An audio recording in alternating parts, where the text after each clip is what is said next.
Today's question comes from a viewer who wanted to know, what's the difference between a covert narcissist and a highly sensitive person? Aren't they really just the same thing? Well, that's what we're going to talk about today at queenbeing.com. So, let's get started. Closed captioning provided by Athena Moberg and CPTSDFoundation.org. I'm Angie Atkinson, and this is Toxic Relationship Rehab, where I help you discover, understand, and overcome narcissistic abuse in toxic relationships. If that sounds good to you, hit that subscribe button, and we'll get going. So if you heard the label highly sensitive person and you didn't know what it meant, what would you think? A lot of people might think it's someone who just can't take a joke very well or gets too upset too easily. It's true that highly sensitive people and covert narcissists both struggle with taking jokes very well or being a little easily offended sometimes and being highly emotional, but it's not that simple. Up to 20% of people are highly sensitive to their environment, meaning they're hyper-aware, hyper-vigilant of the environment around them. But to make it really simple, look at it like this. People who are hypersensitive, they have more highly developed senses. Their nose is more sensitive than other noses. They see a little better in some cases, or they hear a little better. They feel a little more deeply. It's almost like they're raw. They have more sensitive reactions to certain types of foods or certain types of external stimuli.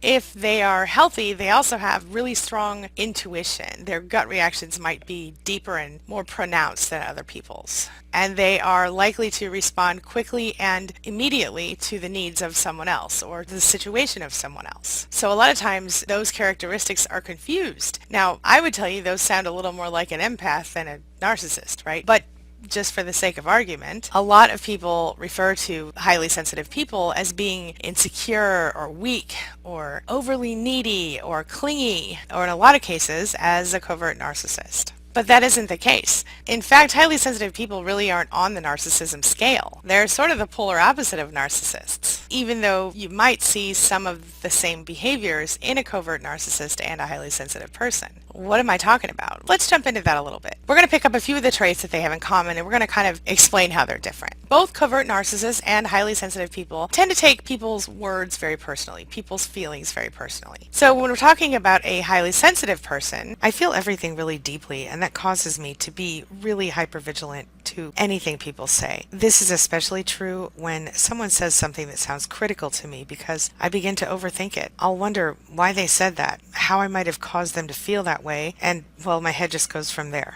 And when we're talking about a more covert narcissist, because of course it's about me. Everything is about me. The whole world revolves around me. You know this, right? And a lot of times, both narcissists and highly sensitive people feel really strongly about how people react to them when they enter a room. So with the highly sensitive person, I feel nervous because I don't want anyone to look at me. I'm really concerned about the way I'm perceived because I want people to understand that I have good intentions and to like me. I don't like conflict, and I genuinely care about the people around me. Plus, I'm hypersensitive to my environment, so I'm always noticing every little thing. And with the narcissist, I want all eyes on me. I am, after all, the most important person in every room. And look at me.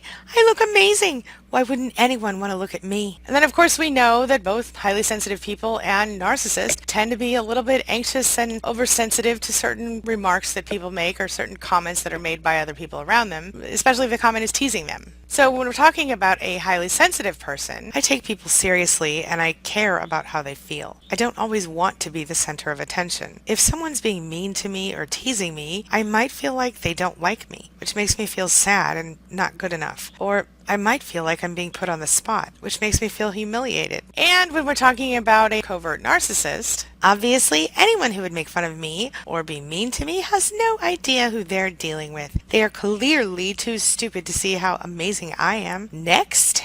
As you can see, the behaviors are certainly similar, but the internal reasons for those behaviors, the motivations behind those behaviors are from opposite ends of the spectrum. So let's just clear this up and talk about what are the characteristics of a highly sensitive person. A highly sensitive person is known to cry a lot. Whether they're happy or they're sad, the tears will flow. A highly sensitive person is known to be a problem solver. They're the person that friends and family always come to help them figure out how to solve the problem. Highly sensitive people tend to have really strong gut instincts, intuition, and those things usually turn out to be accurate. They sometimes have trouble sleeping at night, and so they end up having a touch of insomnia, or they just struggle to fall asleep at night because their brain won't stop going. Oh yeah, I guess that's me too.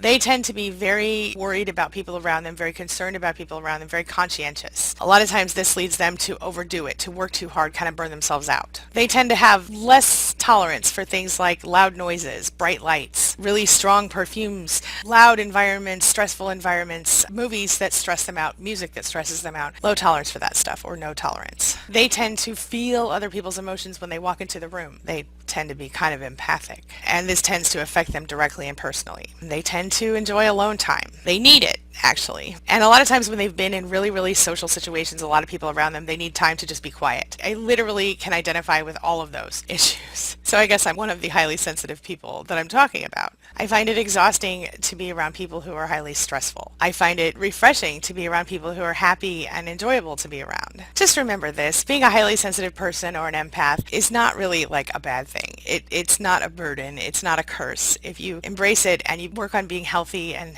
whole, you'll get through this, and it will make your life so much easier, so much better. See it as a blessing. It might take some work and some processing, but once you understand how to manage the gift of empathy or highly sensitive personality, you might find that it's something you kind of like having. You can feel things other people can't feel. Your mind might be more creative or open or aware. You might be nicer than other people. You might be more artistic and creative. And while we're at it, let's define covert narcissists. A covert narcissist is different from their more overt counterparts in that they aren't so blatantly open with their self-centeredness. Your standard out-there narcissist, the grandiose type, they tend to be aggressive, self-important. They exploit people, and they often have extreme delusions of grandeur and extreme need for attention. More covert narcissists, on the other hand, they seem to sort of masquerade as introverts. Like they're seemingly shy and prone to feelings of neglect or loneliness. They seem to be hypersensitive. They're riddled by anxiety, and in direct contrast to the overt narcissist, they suffer from delusions of persecution. What do you think? This brings me to the question of the day. The question of the day is, do you think you're a highly sensitive person or an empath, and do you understand why some people might confuse highly sensitive people with covert narcissists? Have you ever yourself wondered, am I the narcissist? Share your thoughts, share your ideas, share your experiences in the comment section below, and let's talk about it. Before I go, I just want to say a quick thank you to all of my channel members. You will see their names right here.